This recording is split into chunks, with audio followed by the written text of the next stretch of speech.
Arya Manggada Seri 3. Sang Penerus. Cerita, Esa Mintarja. Audiobook, novel silat. Bab 24. Yang mendekatinya justru buta ijo yang berlari keluar dari arena pertempuran. Digoyang-goyangnya tubuh raksasa yang terduduk itu sambil berkata, "Lain kali berhati-hatilah terhadap perempuan. Nah, kau sekarang sudah merasakan betapa kau menemukan kesenangan itu." Raksasa yang sudah tidak berdaya itu tidak menjawab.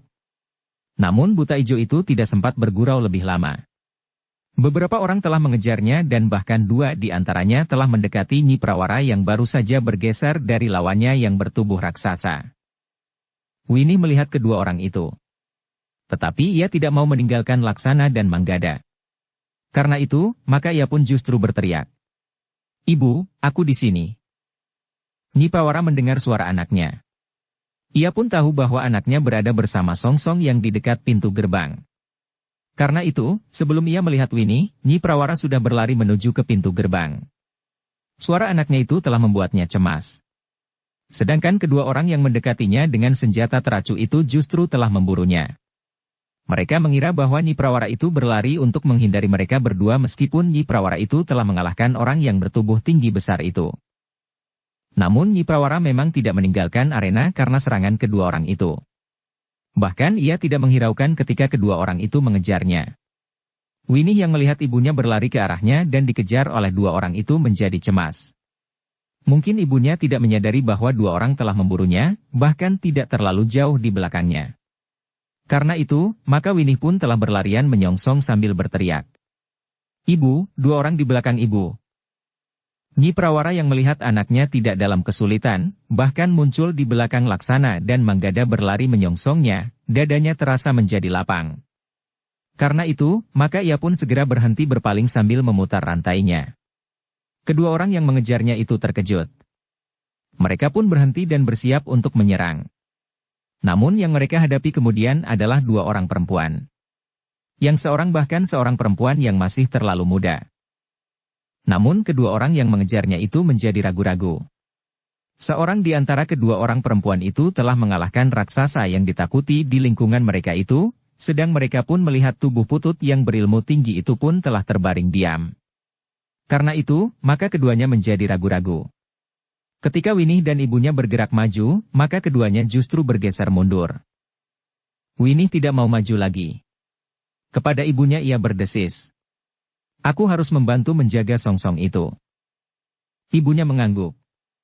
Bahkan katanya kemudian, "Baiklah, aku akan membantumu. Biar saja kedua orang itu, apa saja yang akan dilakukan." Ketika kemudian ternyata kedua perempuan itu tidak mengejarnya, kedua orang itu justru menjadi bingung. Ia harus berpikir ulang jika mereka akan menyerang. Tetapi untuk meninggalkan begitu saja harga dirinya telah direndahkan. Dalam kebingungan maka seorang di antara mereka telah bersuit nyaring. Suaranya memang menyentuh setiap telinga mereka yang ada di halaman rumah yang besar itu. Meskipun masih juga terdengar teriakan-teriakan, bentakan-bentakan dan geram kemarahan, namun orang-orang dari perguruan Susuhing Angin tertarik oleh isyarat itu. Bagi mereka, isyarat itu merupakan permintaan untuk membantu, karena orang yang memberikan isyarat itu berada dalam kesulitan. Tetapi orang-orang dari perguruan Susuhing Angin sebagaimana orang-orang yang datang dari perguruan lain, masih sedang bertempur di tengah-tengah halaman depan, sementara itu kawan-kawan mereka masih saja berkurang seorang demi seorang. Karena itu, maka tidak seorang pun yang sempat mendekat untuk memenuhi isyarat itu. Bahkan hampir setiap orang dari perguruan Susuhing Angin ingin membunyikan isyarat seperti itu pula. Karena itu, maka kedua orang itu menjadi semakin gelisah. Tetapi karena tidak ada orang yang datang membantunya, sementara keduanya sadar bahwa menyerang kedua orang perempuan itu akan sama halnya dengan membunuh diri, maka keduanya pun justru bergeser semakin lama semakin menjauh. Namun mereka terkejut ketika mendengar seseorang membentak, "Pengecut! Bunuh kedua orang perempuan itu." Mereka mengenal suara itu dengan baik. Suara itu adalah suara pemimpin perguruan mereka. Ketika keduanya berpaling ke arah suara itu, maka mereka melihat pemimpin perguruan Susuhing Angin itu bertempur dengan sengitnya melawan seseorang yang bersenjata tombak. Seorang yang sudah memasuki hari-hari tuanya. Namun ternyata orang itu masih dengan tangkasnya memutar tombaknya. Kedua orang itu menjadi semakin bingung. Tetapi mereka tidak berani melanggar perintah yang diucapkan oleh pemimpin perguruan Susuhing Angin itu. Karena itu, maka betapapun hati mereka menjadi kecut, namun keduanya pun melangkah maju mendekati Nyi Prawara dan Winih. Kedua perempuan itu pun sudah bersiap sepenuhnya menghadapi mereka. Namun, keduanya melihat betapa kedua orang itu menjadi bimbang. Namun, terdengar lagi suara pemimpin perguruan Susuhing Angin berteriak, "Bunuh perempuan itu. Jangan ragu-ragu. Meskipun mereka perempuan, tetapi mereka telah membunuh kawan-kawan kita." Kedua orang itu memang tidak mempunyai pilihan. Sambil berteriak nyaring untuk mengatasi kebimbangannya, keduanya berlari menyerang. Nyi Prawara dan Winih pun telah mengambil jarak. Mereka segera mengetahui bahwa kedua orang itu bukan terhitung orang-orang penting dalam keluarga perguruannya. Meskipun mereka termasuk terpilih dalam tugas di rumah Kiai Windu Kusuma itu, tetapi mereka bukan orang-orang dari tataran atas. Meskipun demikian, Nyi Prawara dan Winih tidak mau menjadi lengah. Demikian keduanya menyerang, maka Nyi Prawara dan Winih pun telah menyongsongnya sambil memutar rantainya. Ternyata seperti yang diperhitungkan, keduanya memang tidak mempunyai kemampuan cukup tinggi untuk melawan Nyi Prawara dan Winih. Dengan demikian, maka dalam waktu singkat, maka keduanya pun telah kehilangan kesempatan untuk melawan. Winih sempat membelit senjata salah seorang di antara mereka. Sebuah kapak yang cukup besar. Ketika Winih menghentakkan rantainya, maka kapak itu pun telah terlepas dan tangannya. Orang itu tidak mampu berbuat sesuatu ketika rantai Winih pun kemudian terayun ke dadanya. Seleret luka menyilang di dada orang itu. Terdengar orang itu berteriak nyaring. Selangkah ia terdorong surut. Tanpa dapat mempertahankan keseimbangannya lagi, maka orang itu telah jatuh terlentang. Sekali ia berguling. Namun kemudian ia pun terdiam. Sementara itu, orang yang bertempur melawan Nyi Prawara itu pun telah kehilangan kendali akan dirinya. Bukan untuk menyerang, tetapi dengan putus asa ia berlari menuju ke pintu gerbang. Tanpa menghiraukan apapun lagi, orang itu ingin melarikan dirinya dari jangkauan rantai Nyi Prawara yang telah menyentuh pinggangnya. Namun orang itu terkejut. Demikian ia sampai ke pintu gerbang, maka dilihatnya 2 ekor harimau siap untuk menerkamnya. Orang itu semakin menjadi kehilangan akal. Dengan serta-merta ia berbalik kembali masuk ke halaman sambil berteriak-teriak. Tetapi ia tidak berani lagi mendekati Nyi Prawara. Seperti orang yang terganggu syarafnya, ia berlari secepat-cepatnya menghilang ke halaman samping yang gelap sambil masih saja berteriak-teriak. Sementara itu, Winih sempat mendekati lawannya yang sudah terbaring diam. Sambil berjongkok di sisinya ia berkata, "Heh, lukamu hanya selapis tipis pada kulitmu. Aku tahu kau pura-pura mati. Tetapi tidur sajalah dengan nyenyak." Orang itu masih tetap berbaring diam. Tetapi ia berdesis, "Aku mohon ampun. Aku tidak akan membunuhmu. Mudah-mudahan pemimpinmu juga tidak." Orang itu tetap tidak bergerak. Sambil tersenyum Winih bangkit dan melangkah mendekati ibunya yang sudah berdiri di dekat Laksana dan Manggada. Dalam pertempuran yang sengit itu Manggada dan Laksana memang merasa dirinya terlalu kecil. Bekal keduanya terlalu sedikit untuk terjun ke dalam pertempuran seperti itu. Bahkan seorang gadis muda harus melindungi mereka berdua. Tetapi keduanya tidak dapat ingkar akan kenyataan itu. Apalagi jika keduanya memperhatikan pertempuran antara orang-orang berilmu tinggi. Pemimpin perguruan Susuhing Angin itu ternyata sempat berteriak marah ketika ia melihat sekilas orang-orangnya tidak berdaya menghadapi perempuan. Namun ia sendiri tidak mempunyai kesempatan untuk membantunya karena ia sedang terlibat dalam pertempuran melawan juragan gula yang bersenjata sebuah tombak, yang termasuk salah satu dari pusaka-pusaka yang diperebutkan. Pemimpin perguruan Susuhing Angin itu memang harus mengakui bahwa lawannya yang sudah terhitung tua itu memiliki pengalaman yang sangat luas. Betapapun ia mengerahkan kemampuannya, namun juragan gula itu masih saja mampu mengimbanginya. Bahkan kadang-kadang pemimpin perguruan Susuhing Angin itulah yang terkejut mengalami serangan dengan unsur-unsur gerak yang tidak diduganya sama sekali. Kemarahan pemimpin perguruan Susuhing Angin itu sudah membakar ubun-ubunnya. Orang-orangnya telah mengecewakannya. Sementara lawannya membuatnya jantungnya bagaikan meledak. Namun pemimpin perguruan dari Susuhing Angin itu tidak dapat mengingkari kenyataan yang digelar di hadapannya. Orang-orangnya, bahkan orang-orang yang datang dari perguruan yang lain yang ada di rumah Kiai Windukusuma yang besar dan berhalaman luas itu, telah dihancurkan oleh lawan-lawan mereka yang jumlahnya jauh lebih kecil. Meskipun masih terjadi pertempuran di sana-sini, tetapi pertempuran itu tinggal sekedar penyelesaian saja. Jika para pemimpin itu tidak segera berhasil mengakhiri lawan-lawannya sehingga dapat membantu orang-orang yang jumlahnya sudah jauh menyusut itu, maka mereka tidak lagi mempunyai harapan. Dengan marah pemimpin, perguruan Susuhing Angin itu menyerang seperti arus banjir bandang. Juragan Gula yang melawannya sempat terdesak beberapa langkah surut. Bahkan pemimpin perguruan Susuhing Angin itu sempat menggeram, ternyata kau cukup lihat Kisanak. Tetapi kesempatanmu tidak terlalu banyak lagi. Juragan Gula itu sama sekali tidak menjawab. Tombaknya yang terayun mendatar hampir saja menyambar wajah lawannya, tetapi lawannya sempat mengelak dan bahkan meloncat memasuki jarak jangkau senjatanya justru ketika tombak lawannya bergerak ke samping. Dengan derasnya senjatanya terayun mengarah ke dahi. Tetapi tombak Juragan Gula itu sempat berputar. Dengan landaiannya Juragan Gula itu sempat menangkis serangan itu dan menebas senjata lawannya, menyamping. Namun pemimpin perguruan Susuhing Angin itu sudah menjadi kehilangan kendali. Dengan mengerahkan tenaga dan kemampuannya, ia berusaha melibat Juragan Gula itu pada jarak yang lebih pendek. Pemimpin perguruan Susuhing Angin itu berusaha agar tombak lawannya tidak banyak berarti lagi. Tetapi Juragan Gula itu cukup tangkas. Meskipun pertempuran itu jaraknya semakin rapat, namun tombak Juragan Gula itu masih tetap berbahaya. Bukan saja ujungnya, tetapi pangkalnya pun merupakan senjata yang sangat berbahaya pula. Ketika pangkal landaian tombak itu mengenai pundak pemimpin perguruan Susuhing Angin itu, maka orang itu meloncat beberapa langkah surut. Pundaknya terasa menjadi sakit sekali. Bahkan rasa-rasanya ada tulangnya yang retak.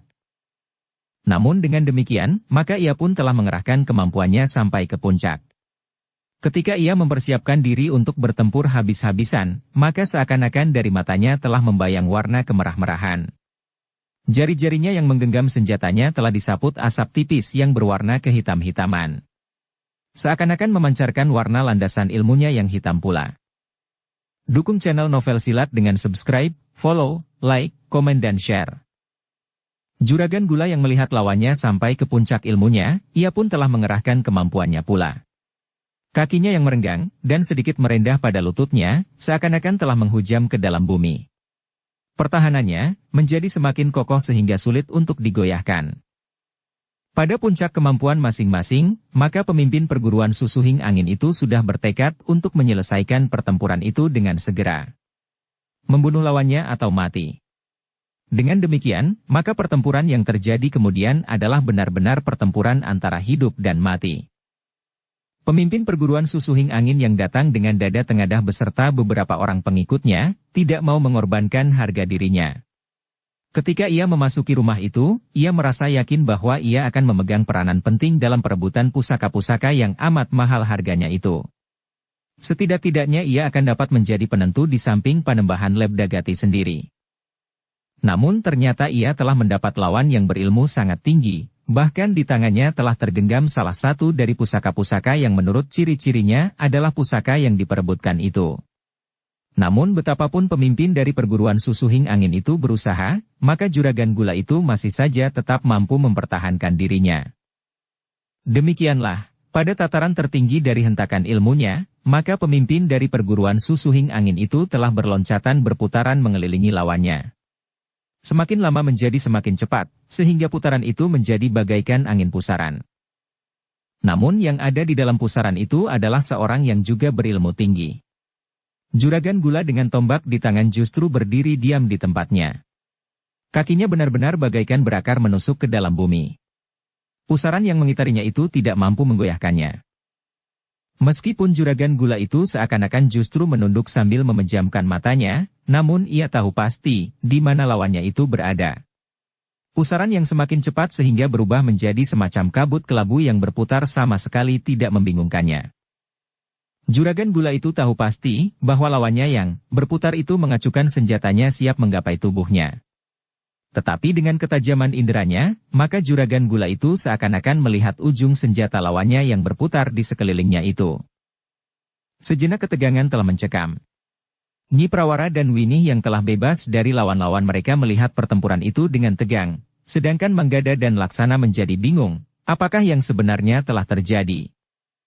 Dalam pada itu, Juragan Gula yang berdiri di tengah-tengah pusaran sambil menundukkan kepalanya serta memejamkan matanya itu telah memusatkan nalar budinya pula. Sekali-sekali saja ujung tombaknya bergerak. Bahkan sekali-sekali terdengar dentang senjata beradu. Tetapi Manggada dan Laksana tidak mengetahui apa yang sebenarnya terjadi. Kabut kelabu yang berputar itu memang menghalangi penglihatannya, sehingga ia tidak melihat jelas apa yang terjadi. Bahkan menurut penglihatannya dalam keremangan cahaya oncor di kejauhan, di dalam pusaran itu tidak ada gerak sama sekali. Namun dalam puncak benturan kekuatan ilmu itu, tiba-tiba terdengar Juragan Gula itu berteriak menghentak mengatasi segala suara dan hiruk-pikuk pertempuran. Disusul oleh teriakan tertahan. Sementara itu, pusaran yang melingkari Juragan Gula itu nampak bergejolak sesaat. Namun kemudian tubuh pemimpin perguruan Susuhing Angin itu terlempar beberapa langkah dan jatuh terbanting di tanah. Dengan tangkasnya orang itu meloncat bangkit, sementara Juragan Gula itu sama sekali tidak beranjak dari tempatnya. Tetapi jantung Manggada dan Laksana bagaikan terhenti berdetak. Ia melihat pemimpin perguruan Susuhing Angin itu terhuyung-huyung kembali dan akhirnya jatuh terguling. Sementara itu, Juragan Gula ini masih berdiri tegak dengan tombak yang merunduk di tangannya.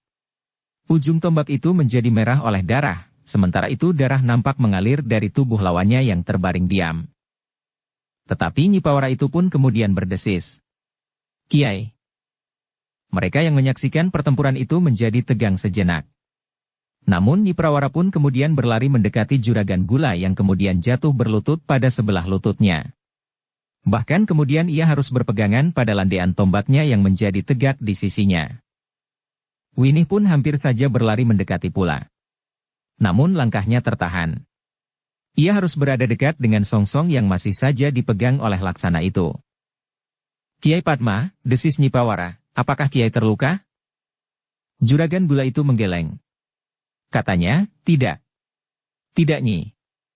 Aku hanya merasa sangat letih setelah aku menghentakkan segala tenaga dan kemampuanku." "Mari Kiai, aku bantu Kiai menepi," berkata Nyi Prawara. "Tidak.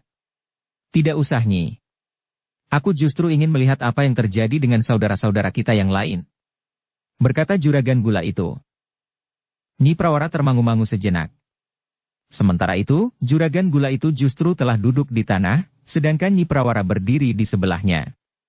Nampaknya setelah mengerahkan segenap tenaga dan kemampuan yang ada di dalam dirinya, Juragan Gula itu seakan-akan telah kehabisan tenaganya. Nyi Prawara memang tidak segera beranjak dari tempatnya.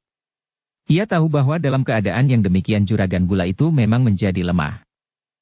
Dalam pada itu, selagi Nyi Prawara berdiri di sebelah Juragan Gula itu, ia memperhatikan pertempuran yang masih membakar halaman rumah yang besar itu. Saudara-saudara seperguruan Kiai Gumrah itu agaknya sudah dapat menguasai keadaan. Tetapi Ki Prawara sendiri masih bertempur dengan sengitnya melawan Kiai Windukusuma, sedangkan Kiai Gumrah berhadapan langsung dengan saudara seperguruannya yang ternyata telah berkhianat. Kiai Kajar. Kiai Windukusuma yang telah pernah bertempur melawan Kiai Gumrah tetapi tidak tuntas, harus mengakui bahwa orang yang mengaku dirinya anak Kiai Gumrah itu juga berilmu tinggi. Karena itu, maka Kiai Windukusuma pun harus mengerahkan segenap kemampuannya.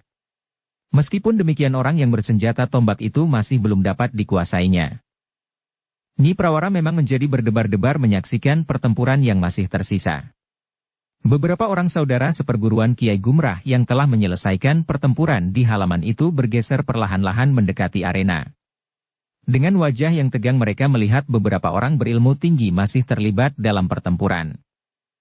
Namun mereka tidak langsung dapat ikut memasuki arena, karena hal itu justru akan mengecewakan mereka yang sedang bertempur itu sendiri. Nampaknya Ki Prawara ingin menyelesaikan lawannya sendiri. Apapun akibatnya. Pemimpin dari sekelompok orang yang menjadi landasan utama untuk mengambil pusaka-pusaka itu. Sedangkan Kiai Gumrah yang bertempur melawan Kiai Kajar merupakan pertempuran di antara saudara seperguruan. Di lingkaran yang lain, Ki Pandi yang bongkok itu pun telah bertempur dengan sengitnya melawan orang yang sudah lama diburunya. Dalam keriuhan pertempuran itu, beberapa orang yang ada di halaman itu masih juga sempat mendengar aum harimau di luar dinding halaman. Mereka tidak tahu apa yang telah terjadi. Namun mereka sempat juga membayangkan beberapa orang yang melarikan diri dari halaman itu telah bertemu dengan 2 ekor harimau di luar halaman. Sementara itu Buta Ijo dan 3 orang saudara seperguruannya masih sibuk mengawasi orang-orang yang telah menyerahkan diri. Mereka yang menyerahkan diri itu telah dikumpulkan di tangga pendapa setelah mereka melepaskan senjata-senjata mereka. Nyi Prawara yang menyaksikan suaminya masih bertempur dengan garangnya menjadi sangat tegang. Bahkan Winih pun telah mengajak Manggada dan Laksana lebih mendekat, agar ia dapat melihat apa yang terjadi dengan ayahnya. Namun baik Nyi Prawara ataupun Winih yang tahu benar sifat Ki Prawara, sama sekali tidak berani mencampuri pertempuran itu. Dalam ketegangan itu, mereka telah dikejutkan oleh umpatan kasar Kiai Kajar. Dengan serta-merta Kiai Kajar itu meloncat beberapa langkah surut sambil memegangi pundaknya. Ternyata bahwa ujung tombak Kiai Gumrah telah berhasil menyentuh pundak orang itu. Kiai Kajar yang merasa jari-jarinya dihangati oleh darah di pundaknya itu menjadi semakin marah, rasa-rasanya jantungnya telah membara membakar seisi dadanya. Namun Kiai Gumrah, saudara seperguruan Kiai Kajar memiliki landasan ilmu yang sama, sehingga seakan-akan apa yang akan dilakukan oleh Kiai Kajar, Kiai Gumrah sudah mengetahuinya. Demikian pula sebaliknya. Bahkan tataran ilmu mereka yang meningkat selapis demi selapis rasa-rasanya selalu membuat keseimbangan, sehingga sulit untuk menentukan siapakah yang akan menang dan kalah. Tetapi di tangan Kiai Gumrah tergenggam tombak pusaka perguruan mereka, yang bahkan telah menyentuh pundak saudara seperguruannya itu. Meskipun di tangan Kiai Kajar, juga tergenggam senjata pilihan, tetapi ternyata melihat pusaka perguruannya di tangan Kiai Gumrah, ketahanan jiwani Kiai Kajar tergoyahkan pula. Bagaimanapun juga ada perasaan bersalah yang menyelinap di dalam rongga dadanya karena ia telah berkhianat dengan memberikan beberapa keterangan tentang pusaka-pusaka yang nilainya sangat tinggi itu. Bukan saja sebagai barang warisan, tetapi karena pusaka-pusaka itu berlapis emas dan permata. Namun sebenarnya Kiai Kajar telah menjadi kecewa ketika Panembahan itu menyatakan diri berhak atas pusaka itu pula. Bahkan Panembahan itulah yang akan membuat pusaka-pusaka itu tetap bertuah dengan mencucinya dengan darah yang masih mengalir di dalam jantung. Tetapi segala sesuatunya telah terlanjur. Ketika ia melihat pemimpin perguruan Susuhing Angin terlempar jatuh dan tidak bergerak lagi, maka ia justru berpengharapan bahwa ia akan dapat memenuhi keinginannya. Jika Panembahan itu dapat dikalahkan pula oleh lawannya, maka ia akan menjadi orang utama yang dapat memiliki pusaka-pusaka itu. Saudara-saudara Kiai Gumrah yang hadir di halaman itu adalah saudara-saudara seperguruannya pula. Jika ia mampu mengalahkan Kiai Gumrah, seorang yang dianggap orang terpenting bersama-sama dengan dirinya sendiri dan Juragan Gula itu, maka saudara-saudara seperguruannya yang lain tentu akan tunduk pula kepadanya. Juragan Gula itu sendiri nampaknya sudah menjadi sangat letih dan tidak berdaya. Yang kemudian harus dihancurkan adalah orang yang mengaku anak Kiai Gumrah itu bersama istrinya dan anak gadisnya. Setan, geram Kiai Kajar, mereka juga berilmu tinggi. Kenyataan-kenyataan itulah yang membuat hati Kiai Kajar kadang-kadang menjadi bimbang. Apalagi setiap kali ujung tombak di tangan Kiai Gumrah itu terayun di depan matanya. Pengaruh pusaka di tangan lawannya, kebimbangan dan kenyataan yang dihadapinya, membuat perlawanan Kiai Kajar menjadi semakin goyah. Betapapun Kiai Kajar berusaha untuk tetap tegar dalam sikapnya, namun peletik kelemahan telah mewarnai hatinya pula. Ternyata kelemahannya itulah yang menentukan akhir dari perlawanannya. Meskipun Kiai Kajar itu telah berusaha menghalau kegelisahannya itu dengan teriakan-teriakan yang menghentak-hentak, namun pertahanannya menjadi semakin goyah. Itulah sebabnya ketika kedua saudara seperguruannya itu sampai ke puncak ilmu mereka, maka kegelisahan di hati Kiai Kajar itu telah berpengaruh pula. Baik Kiai Gumrah maupun Kiai Kajar dengan puncak ilmunya, justru tidak lagi meloncat-loncat dan berputaran. Mereka berhadapan dengan senjata mereka yang merunduk. Serangan-serangan yang mereka lakukan tidak lagi menghentak-hentak susul-menyusul. Pertempuran itu memang nampak menjadi semakin lamban. Tetapi ketika senjata mereka beradu, maka bunga api telah berloncatan ke udara. Mereka yang menyaksikan pertempuran itu mengerti betapa besarnya tenaga mereka masing-masing. Saudara-saudara seperguruan mereka yang sempat menyaksikan pertempuran itu menjadi sangat tegang. Bahkan jantung mereka terasa semakin cepat berdenyut ketika terdengar Kiai Kajar berteriak nyaring sambil mengayunkan senjatanya langsung mengarah ke kening Kiai Gumrah. Mereka melihat dan merasakan getar kekuatan tertinggi dari puncak ilmu perguruan mereka. Kiai Gumrah pun menyadari bahwa Kiai Kajar ingin dengan cepat mengakhiri pertempuran itu. Karena itu, maka ia pun telah berada di puncak kemampuannya pula. Ketika ayunan senjata Ki Kajar itu menyambar dengan kekuatan yang sangat besar, maka Kiai Gumrah tidak berusaha untuk menangkisnya. Meskipun ia percaya akan kekuatan landean tombaknya, namun tenaga Kiai Kajar yang disertai dengan landasan ilmunya mungkin akan dapat mematahkan landean tombak yang terbuat dari kayu yang dihiasi dengan lapisan emas dan permata. Karena itu, pada saat yang tepat, Kiai Gumrah telah bergeser selangkah, sehingga serangan yang dahsyat itu tidak mengenainya. Tetapi Kiai Ajar pun melihat sikap itu. Dengan cepat, senjatanya yang terayun itu berputar. Untuk mengimbangi perubahan gerak senjatanya, Kiai Kajar telah bergeser ke samping. Tetapi jantungnya bergetar ketika ia melihat ujung tombak itu dengan cepat bergetar di depan dadanya. Ujung tombak yang dihormatinya sejak ia berada di perguruannya, karena tombak itu adalah salah satu di antara lambang kebesaran guru dan perguruannya. Waktu yang sekejap itu ternyata telah menentukan. Pada saat ia bergeser ke samping itulah, maka ujung tombak itu tidak sekedar bergetar di depan dadanya. Tetapi ujung tombak itu telah mematuk dadanya. Terdengar Kiai Kajar itu berteriak nyaring. Namun ketika Kiai Gumrah menarik tombaknya, maka Kiai Kajar itu pun terhuyung-huyung sejenak. Darah memancar dari lukanya, sehingga membasahi pakaiannya. Tanpa dikehendakinya, maka senjata Kiai Kajar itu telah terlepas dari tangannya dan jatuh di tanah. Beberapa orang saudara seperguruannya yang menyaksikan menahan nafas sejenak. Ketika mereka melihat Kiai Kajar itu tidak lagi mampu menguasai keseimbangannya, maka mereka pun segera berloncatan membantu menahan agar Kiai Kajar tidak jatuh terbanting di tanah. Namun, Kiai Kajar memang sudah tidak berdaya.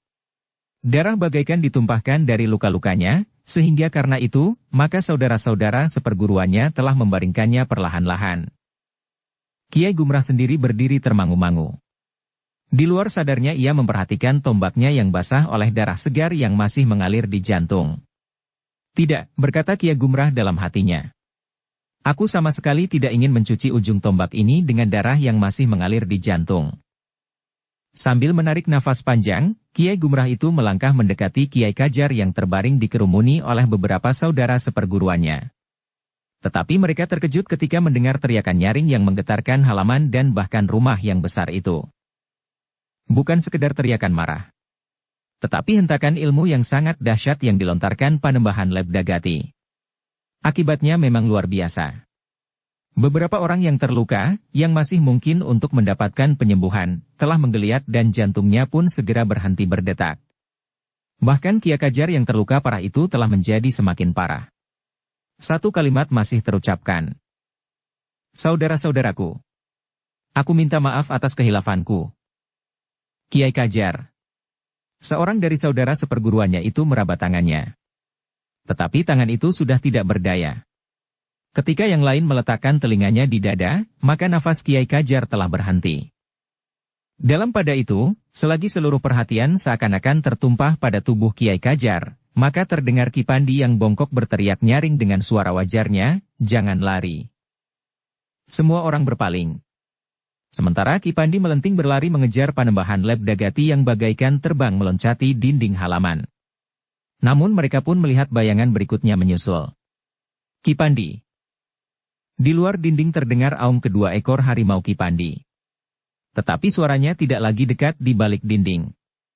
Bahkan ketika suara itu terdengar lagi, rasa-rasanya suara itu sudah menjadi semakin jauh. Tidak seorang pun yang sempat membantu Ki Pandi menghentikan orang itu. Panembahan Lebdagati yang memang sejak semula tidak dapat mengalahkan Ki Pandi, ternyata telah gagal lagi. Apalagi ketika ia melihat beberapa orang yang berdiri di pihaknya telah berjatuhan. Demikian pula orang-orang yang datang dari berbagai perguruan itu pun telah tidak berdaya lagi. Panembahan Lebdagati agaknya merasa tidak akan banyak berarti jika ia mempergunakan ilmu pamungkasnya, karena Ki Pandi tentu akan dapat mengimbanginya. Sehingga karena itu, ketika terbuka kesempatan, maka lebih baik ia meninggalkan neraka yang sangat menyakitkan. Di halaman rumah itu ternyata telah berkumpul orang-orang berilmu tinggi yang berusaha mempertahankan pusaka-pusaka yang diingininya itu. Satu kekuatan yang sebenarnya di luar dugaannya.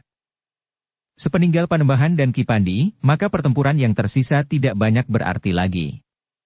Meskipun demikian, Kiai Windukusuma yang masih bertempur melawan Ki Prawara tetap tidak mau menyerah. Kiai Gumrahlah yang kemudian sambil memegangi tombaknya melangkah mendekat.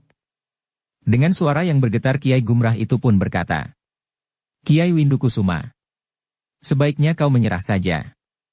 Kau sudah tidak mempunyai kesempatan lagi untuk mempertahankan diri. Bukan saja karena kau tidak akan dapat mengalahkan Prawara, tetapi kau sudah dikelilingi lawan-lawanmu. Kawan-kawanmu telah terbunuh kecuali Panembahan yang licik itu. Tetapi ia pun akan segera dapat dibinasakan oleh Ki Pandi dan harimau-harimaunya. Persetan kau Gumrah. Jika kau takut orang ini mati, lakukan apa yang ingin kau lakukan." Geram Kiai Windukusuma. Bahkan katanya kemudian, "Jika kalian merasa perlu untuk meramai-ramai mengeroyokku, aku sama sekali tidak akan gentar." Kiai Gumrah menarik nafas dalam-dalam. Ia melihat Kiai Windukusuma justru menyerang Ki Prawara dengan garangnya. Kerisnya yang besar itu berputaran dan menggapai-gapai dada lawannya. Sambil meloncat maju Kiai Windukusuma mengayunkan kerisnya kemudian menusuk ke arah lambung. Dengan tangkas Ki Prawara mengimbangi kecepatan gerak lawannya. Namun Ki Prawara pun melihat betapa Kiai Windukusuma menjadi kehilangan pengamatan diri. Sekali-sekali oleh cahaya oncor yang lemah, Ki Prawara sempat melihat sorot mata Kiai Windukusuma yang menjadi liar. "Kisanak," berkata Ki Prawara kemudian sambil meloncat mundur. Namun ketika Kiai Windukusuma akan memburunya sambil mengayunkan kerisnya, maka ujung tombak Ki Prawara telah merunduk tepat di arah dada. Tetapi Ki Prawara menjadi ragu-ragu untuk mendorong tombaknya menghujam ke dada Kiai Windukusuma yang nampaknya telah berputus asa itu. Bahkan Ki Prawara telah meloncat selangkah mundur sambil berkata, "Kau tidak mempunyai kesempatan lagi Kisanak." Tetapi Kiai Windukusuma tertawa.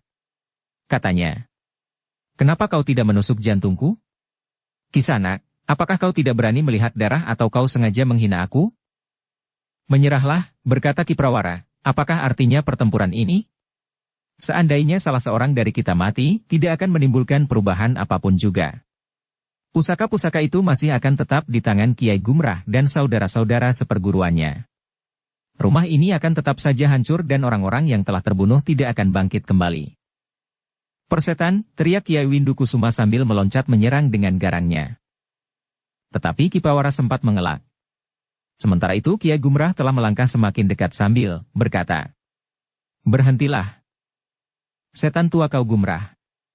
Jika kau akan ikut, ikutlah," teriak Kiai Windukusuma. "Kau tidak boleh menjadi kehilangan akal, Kiai. Kita masih mempunyai mulut untuk berbicara." Kiai Gumrah hampir berteriak. Namun yang tidak terduga telah dilakukan Kiai Windukusuma.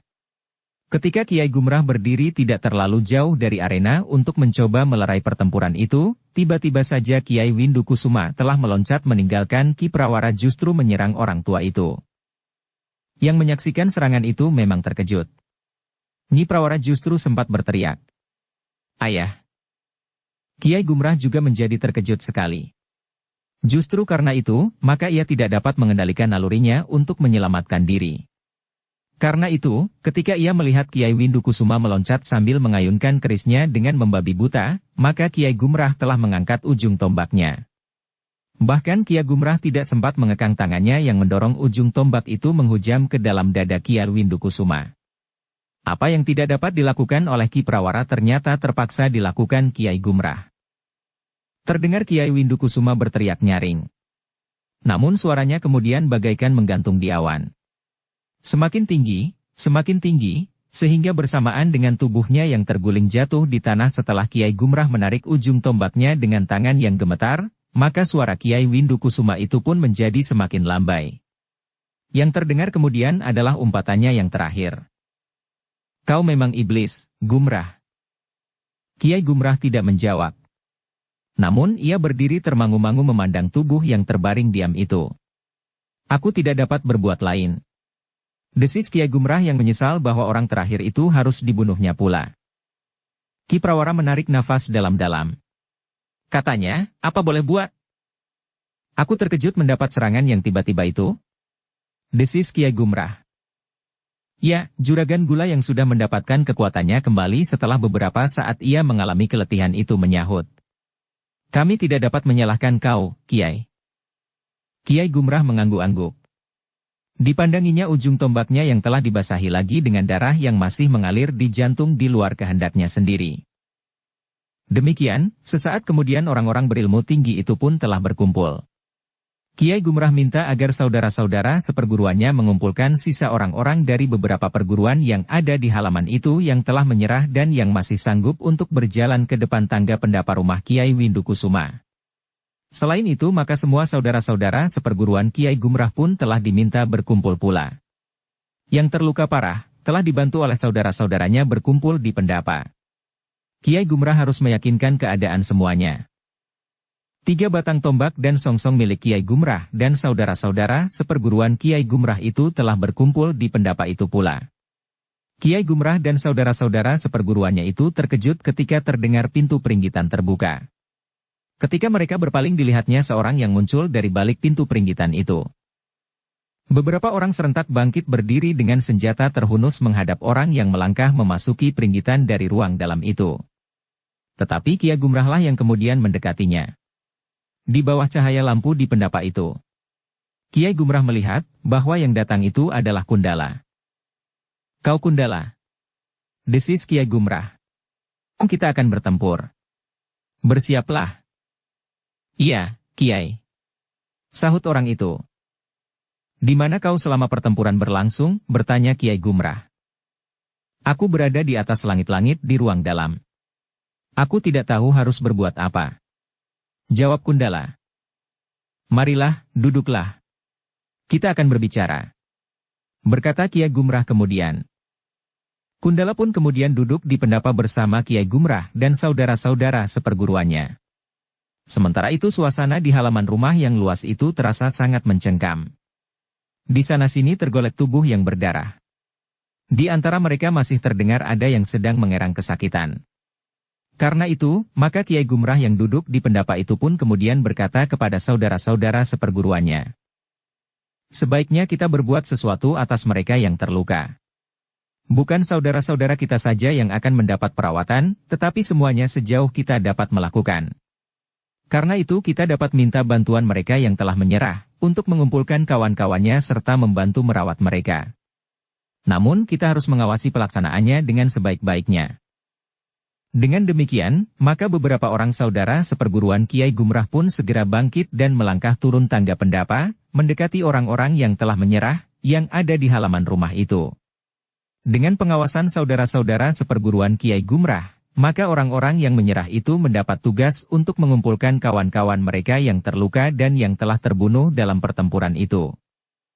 Sementara itu langit menjadi merah oleh cahaya fajar, regol halaman yang sudah terbuka itu justru ditutup kembali.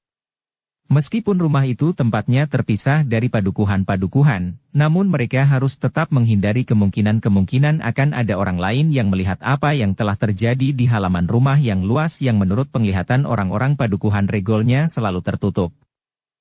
Namun di samping mereka yang terbaring di halaman, ternyata ketika salah seorang saudara seperguruan Kiai Gumrah membawa 2 orang yang sudah menyerah itu keluar regol, mereka telah menemukan 2 sosok tubuh yang agaknya telah dikoyak-koyak oleh kedua ekor harimau Kipandi.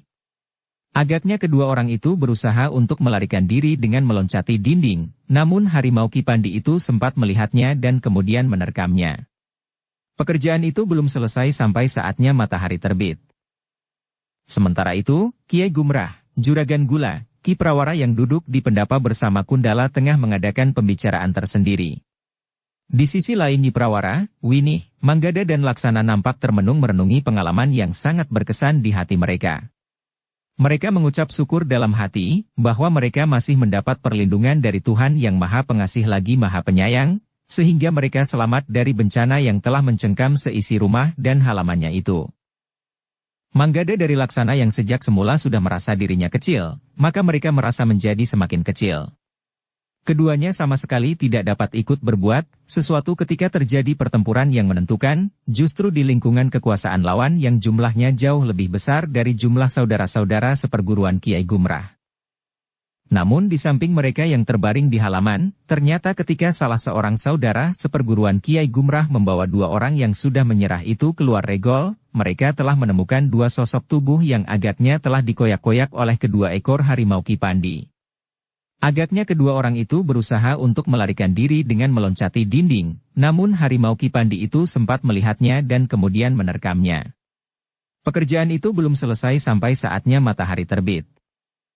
Sementara itu, Kiai Gumrah, Juragan Gula, Ki Prawara yang duduk di pendapa bersama Kundala tengah mengadakan pembicaraan tersendiri. Di sisi lain Nyi Prawara, Winih, Manggada dan Laksana nampak termenung merenungi pengalaman yang sangat berkesan di hati mereka. Mereka mengucap syukur dalam hati, bahwa mereka masih mendapat perlindungan dari Tuhan yang Maha Pengasih lagi Maha Penyayang, sehingga mereka selamat dari bencana yang telah mencengkam seisi rumah dan halamannya itu. Manggada dari Laksana yang sejak semula sudah merasa dirinya kecil, maka mereka merasa menjadi semakin kecil.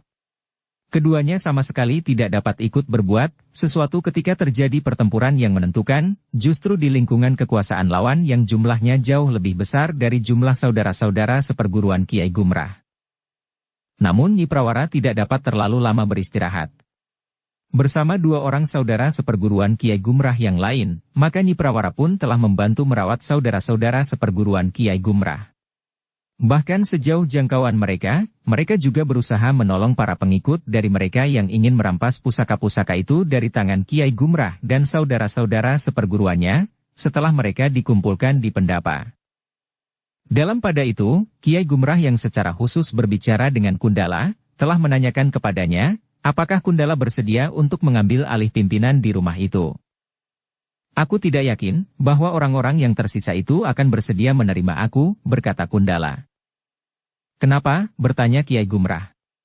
Ia tidak mengusir kedua orang anak itu? Meskipun Kiai Windu Kusuma sampai saat terakhir masih belum mengetahui bahwa aku telah mengkhianatinya, namun kepercayaan Kiai Windu Kusuma kepadaku sudah jauh menyusut. Bukan karena ia mencurigai aku bahwa aku tidak setia, tetapi kemampuanku dianggap kurang memadai. Tetapi sebagaimana kau lihat, tidak ada orang lain lagi di rumah yang besar ini. Kecuali itu, maka kami akan selalu membantumu jika terjadi sesuatu di rumah ini. Kundala menarik nafas dalam-dalam. Di luar sadarnya ia memandang berkeliling. Ia sempat melihat orang-orang yang tinggal di rumah itu seakan-akan telah kehilangan dirinya. Yang nampak hanya wujud-wujud kewadagannya saja. Tidak lagi membayangkan keperkasaan mereka. Apalagi mereka yang terluka, terbaring sambil menahan desah kesakitan, sementara yang menyerah dalam keadaan yang utuh dan sedang mengumpulkan orang-orang yang terluka, tidak lagi berani mengangkat wajah mereka.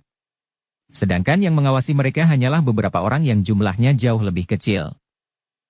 Jika kau bersedia, Kundala, maka aku akan berbicara dengan orang-orang itu. Sudah tentu bahwa kami tidak akan tinggal di sini untuk selanjutnya. Mungkin hari ini kami masih akan berada di sini. Tetapi mungkin pula besok kami sudah akan pergi. Kundala ternyata ragu-ragu. Namun Kiai Gumrah, Juragan Gula dan Ki Prawara telah membesarkan hatinya. Dengan nada rendah Ki Prawara berkata, Kundala, orang-orang itu telah kehilangan keberanian untuk berbuat sesuatu.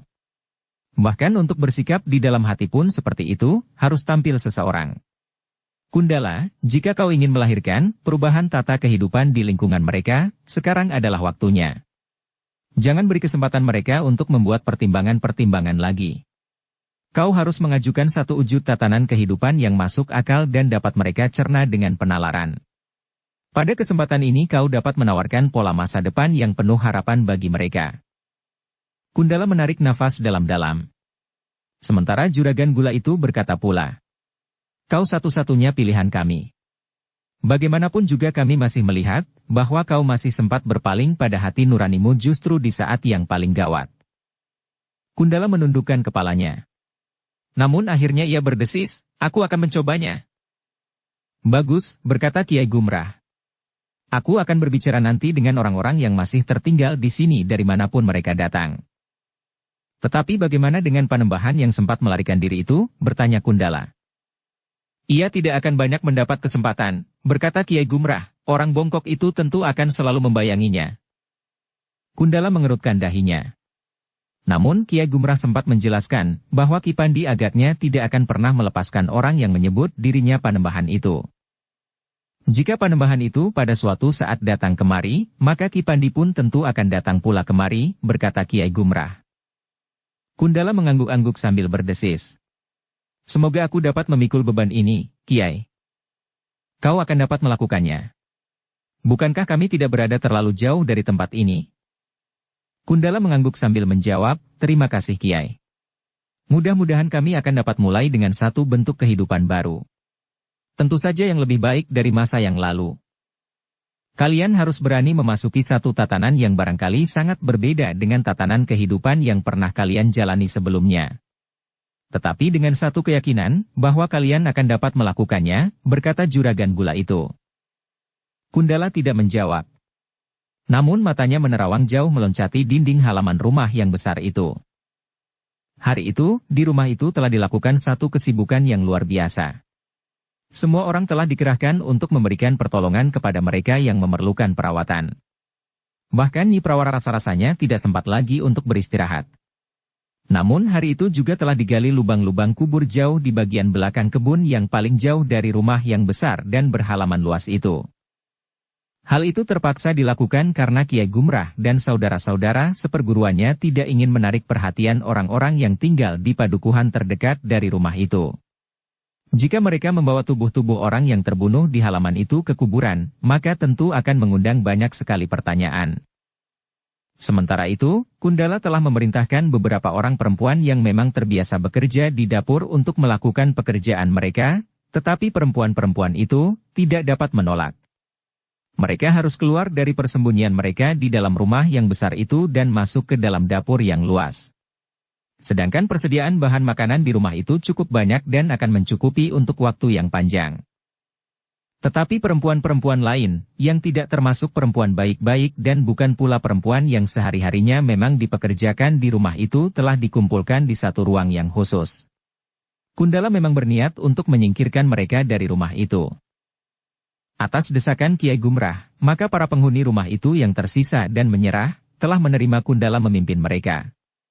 Meskipun Kundala bukan termasuk salah seorang pemimpin yang tataran ilmunya sejajar dengan Kiai Windukusuma, namun ternyata Kundala mempunyai kekuatan yang lain. Sebagaimana dikatakan oleh Kiai Gumrah, maka kesempatan itu memang dipergunakan sebaik-baiknya untuk memberikan pola kehidupan yang baru bagi orang-orang yang tersisa di rumah itu. Kiai Gumrah ternyata berada di rumah itu tidak hanya sehari. Bersama dengan saudara-saudara seperguruannya, mereka diminta untuk tinggal 2-3 hari lagi sampai keadaan menjadi tenang. Goncangan yang terjadi benar-benar telah menikam ke dalam setiap jantung dari para penghuni rumah itu. Ternyata tawaran Kundala tentang pola tatanan kehidupan yang baru telah menarik perhatian para penghuni rumah itu yang tersisa. Apalagi Kundala telah menunjuk sawah, ladang dan pategalan yang sangat luas, milik Kiai Windukusuma yang akan dapat menjadi ladang kehidupan mereka kemudian selain usaha lain dengan cara yang lebih baik dari cara yang pernah mereka tempuh. Dalam waktu 3 hari, maka keadaan rumah itu telah mulai tenang kembali. Meskipun di sana-sini masih terbaring orang-orang yang lukanya terhitung parah. Bahkan ada di antara mereka yang terpaksa menyusul kawan-kawannya yang tubuhnya telah terbaring di kebun belakang dari rumah yang besar itu. Selama berada di rumah itu, Manggada dan Laksana setiap kali diajak Winih untuk ikut mengawasi perempuan-perempuan yang bekerja di dapur. Namun agaknya tugas itu tidak begitu menyenangkan bagi Manggada dan Laksana. Hanya karena Winih yang mengajak mereka, maka mereka tidak menolak. Apalagi keduanya memang tidak tahu apa yang sebaiknya mereka lakukan di rumah itu. Tetapi ketika keadaan menjadi semakin tenang, serta tatanan baru mulai disusun oleh Kundala dan 2 orang yang ditunjuknya, maka Manggada dan Laksana merasa bahwa kehadiran mereka sama sekali sudah tidak diperlukan lagi. Karena itu, maka keduanya telah mulai membicarakan kepentingan mereka sendiri. Kapan kita akan meneruskan perjalanan kita? Bertanya Manggada. Laksana mengangguk kecil. Katanya, kita memang tidak diperlukan lagi di sini. Baiklah. Kita akan berbicara dengan kakek, desis Manggada kemudian. Kakek siapa? Bertanya Laksana. Manggada tersenyum. Tetapi ia masih juga bertanya. Apakah kau akan berbicara juga dengan Winih? Ah kau. Winih memang cantik. Tetapi ia terlalu garang. Keduanya tertawa. Sementara Manggada berkata, kita menunggu sampai Kiai Gumrah dan saudara-saudara seperguruannya meninggalkan rumah ini, tetapi kita langsung melanjutkan perjalanan kita yang tertunda-tunda. Laksana menarik nafas dalam-dalam. Katanya, ternyata sampai saat terakhir kita tetap tidak mengetahui dengan pasti, siapakah orang-orang yang setiap hari ada di sekeliling kita. Kita juga tidak tahu pasti tentang pusaka-pusaka yang disimpan oleh Kiai Gumrah. Ya, kita telah melihat satu dunia yang seakan-akan dibatasi oleh tabir yang tipis. Kita memang dapat melihat tembus, tetapi tidak jelas. Gumam Manggada. Namun di malam hari, ketika Kiai Gumrah dan saudara-saudara perguruannya duduk di pendapa membicarakan rencana mereka meninggalkan rumah itu, telah dikejutkan oleh kehadiran Ki Pandi. Kiai Gumrah dan saudara-saudara seperguruannya mengira bahwa Ki Pandi tidak akan secepat itu datang kembali mengunjungi mereka. Kiai Gumrah pun kemudian mempersilahkan Ki Pandi untuk duduk bersama mereka di pendapa. Dengan singkat Ki Pandi menceritakan bahwa ia tidak berhasil menemukan Panembahan Lebdagati malam itu. Namun Ki Pandi pun berkata, tetapi aku yakin bahwa aku akan dapat membayanginya di hari-hari mendatang. Panggraitaku akan dapat menjadi penunjuk yang dapat dipercaya untuk membayangi Panembahan itu. Kiai Gumrah mengangguk-angguk. Katanya, kami berharap demikian, agar Panembahan itu tidak akan mengacaukan pola tatanan kehidupan baru yang sedang disusun di rumah ini. Ki Pandi mengangguk-angguk. Katanya, aku bersyukur bahwa goncangan di rumah ini telah dapat menumbuhkan sesuatu yang berarti. Jika orang-orang yang tersisa itu dapat menemukan jalan yang baru itu adalah karena kalian telah melakukan sesuatu yang bukan saja berarti bagi kalian sendiri. Ternyata akibatnya bukan sekedar mempertahankan pusaka-pusaka itu, tetapi satu perubahan sikap hidup bagi banyak orang. Kita memang harus mensyukurinya, Ki Pandi. Itulah sebabnya aku datang kembali. Ketika aku meninggalkan rumah ini, aku belum sempat mengucapkan selamat atas keberhasilan kalian. Berkata Ki Pandi. Tetapi itu juga karena bantuan Ki Pandi. Bukan hanya saat kami datang ke rumah ini, tetapi juga sejak jauh sebelumnya. Tanpa kehadiran kedua ekor harimau itu, maka sulit bagi kami untuk mempertahankan pusaka-pusaka itu di rumahku sebelum saudara-saudaraku berkumpul. Ki Pandi menggeleng. Katanya, tidak. Kalian mempunyai kekuatan cukup untuk mempertahankan pusaka itu saat ini. Kiai Gumrah dan saudara-saudara seperguruannya termangu-mangu sejenak. Sementara Ki Pandi berkata selanjutnya, tidak ada seorang pun, bahkan sekelompok orang pun yang akan dapat mengambil pusaka-pusaka itu dari kalian sekarang, selagi kalian masih lengkap atau setidak-tidaknya sebagian besar dari kalian. Kiai Gumrah dan saudara-saudara seperguruannya mulai merenungi kata-kata Ki Pandi yang berkata seterusnya. Tetapi aku yakin bahwa tidak selamanya kalian dapat berkumpul seperti ini. Sebagaimana berlaku bagi setiap yang hidup, maka satu demi satu kalian tentu akan pergi. Hingga pada suatu saat, maka pusaka-pusaka itu tidak akan ada lagi yang dapat mempertahankannya jika seseorang atau sekelompok orang berusaha untuk memilikinya. Bahkan mungkin sekelompok orang yang bermaksud buruk. Apakah karena pusaka-pusaka itu dianggap bertuah atau karena pusaka-pusaka itu dibalut dengan bahan yang sangat mahal? Kiai Gumrah menarik nafas dalam-dalam. Ia mulai meraba arah bicara Ki Pandi yang bongkok itu. Dengan nada dalam ia berkata, jadi, menurut Ki Pandi, apa yang sebaiknya kami lakukan? Kiai. Sahut Ki Pandi, menurut penglihatanku, kalian yang mempertahankan pusaka-pusaka itu rata-rata sudah seumur dengan aku. Berapa tahun lagi kalian masih dapat bertahan? 5 tahun? Atau 10 tahun atau berapa? Kalian sekarang dapat berbangga atas keutuhan kalian sebagai saudara-saudara seperguruan. Seakan-akan tidak akan ada kekuatan yang dapat memecahkan hubungan kalian yang satu dengan yang lain. Tetapi kalian tidak sempat memikirkan bahwa saat itu akan datang juga. Satu demi satu kalian akan tidak ada lagi. Kiai Gumrah dan saudara-saudara seperguruannya mulai mengerutkan kening mereka. Kata-kata Ki Pandi itu mulai menyentuh jantung mereka. Kiai. Berkata Ki Pandi kemudian, yang ingin aku tanyakan kepada Kiai dan saudara-saudara seperguruan Kiai, apakah Kiai pernah memikirkan, siapakah yang akan meneruskan tugas Kiai menjaga pusaka-pusaka warisan yang nilainya sangat tinggi itu? Kiai tentu tidak akan dapat selalu berbangga karena Kiai dan saudara-saudara seperguruan Kiai masih mampu mempertahankannya. Kiai, coba marilah kita lihat, yang umurnya masih terhitung muda di sini hanyalah anak, menantu dan seorang cucu Kiai. Tetapi apakah mereka kemudian akan mampu melindungi pusaka-pusaka itu sebagaimana Kiai dan saudara-saudara seperguruan Kiai sekarang ini? Kiai Gumrah menarik nafas dalam-dalam. Dengan nada rendah ia berkata, "Aku mengerti Ki Pandi. Pertanyaan Kiai telah membuka hati kami. Nah," berkata Ki Pandi selanjutnya, "nampaknya masih ada waktu. Kalian harus menyusun kekuatan untuk meneruskan tugas kalian menjaga pusaka-pusaka itu. Satu angkatan penerus yang setidak-tidaknya memiliki kemampuan sebagaimana kalian yang sudah tua-tua itu." "Aku mengerti Ki Pandi." Kiai Gumrah masih mengangguk-angguk, "Selama ini kami memang terlalu berbangga akan diri kami sendiri. Kami memang merasa bahwa kami merupakan satu kekuatan yang sulit untuk dapat ditundukkan. Tetapi kami memang melupakan masa depan sebagaimana yang Ki Pandi katakan. Kiai, aku sangat kagum melihat kemampuan gadis cucu Kiai itu.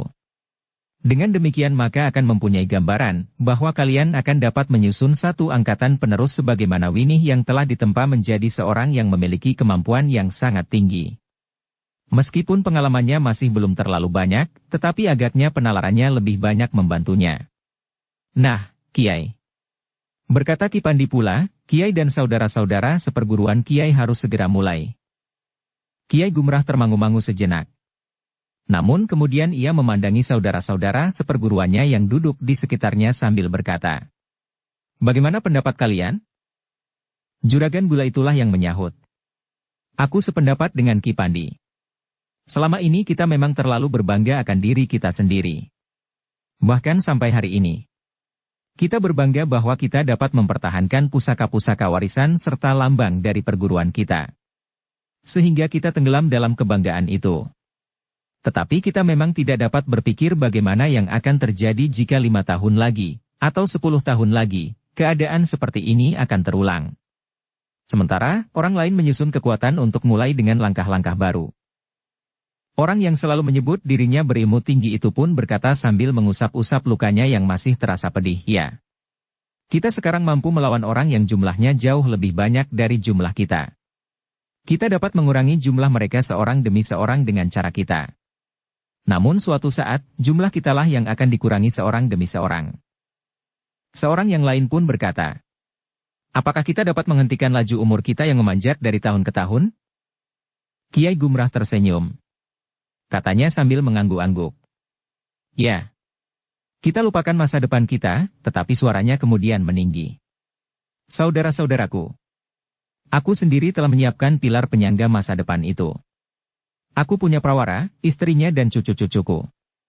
Nah, bagaimana dengan kalian?" Buta Ijo itu bergumam hampir kepada dirinya sendiri, "Cucu-cucumu. Berapa jumlah cucumu?" 3.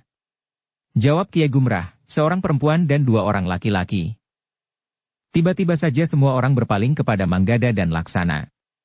Sementara Manggada dan Laksana sendiri menjadi bingung. Namun Kiai Gumrah itu pun berkata, "Sebenarnya aku memang pernah berbicara tentang pendukung masa depan. Aku juga pernah berbicara dengan kedua cucu laki-lakiku itu. Sekarang aku ingin menegaskan bahwa keduanya akan termasuk menjadi penerus dari perguruan kita." Manggada dan Laksana menjadi bingung. Sementara Kiai Gumrah itu pun berkata kepada saudara-saudara seperguruannya, "Tetapi sudah tentu bahwa kalian juga berkewajiban untuk menyiapkannya. Mungkin anak atau cucu kalian masing-masing. Suatu ketika mereka akan kita kumpulkan agar mereka saling mengenal sehingga mereka akan terikat dalam satu lingkaran persaudaraan sebagaimana kita sendiri." "Baiklah," berkata Kiai Padma yang lebih dikenal sebagai Juragan Gula itu, "aku juga berjanji akan ikut mendukung masa depan itu dengan menyiapkan penerus yang akan menjadi pengawal bagi masa depan. Tanpa mereka kita memang tidak berarti apa-apa. Apa yang kita pertahankan dengan penuh kebanggaan sekarang ini, tidak lebih dari satu mimpi buruk." Seorang yang lebih banyak mengantuk itu pun berkata, "Kita terlalu asyik dengan kebanggaan kita sendiri. Heh, bagaimana jika ada di antara kita tidak mempunyai anak seperti orang berkumis tidak rata itu?" "Siapa bilang?" jawab orang yang disebut berkumis tidak rata. Aku mempunyai lebih dari selusin anak meskipun anak tetangga. Tetapi aku dapat memilih yang terbaik di antara mereka. Baiklah, berkata Kia Gumrah, hari ini kita berjanji untuk segera mulai dengan mempersiapkan masa depan itu.